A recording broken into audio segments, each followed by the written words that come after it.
Principles of scientific management जो हमें दिए फ्रेडरिक विंसलो टेलर ने।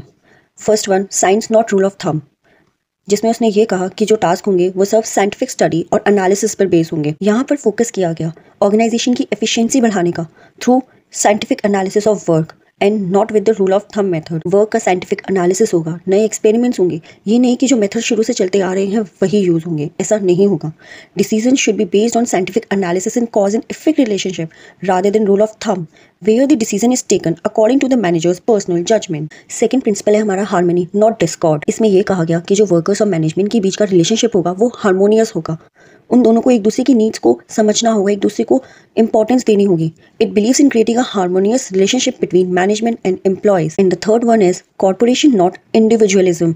सबको कॉर्पोरेट करके साथ में चलना होगा, कोई इंडिविजुअल नहीं चलेगा कि कोई अलग काम कर रहा है, मैनेजर अलग काम कर रहा है, एम्प्लॉयज अलग काम कर रहे हैं, ऐसे नहीं होगा।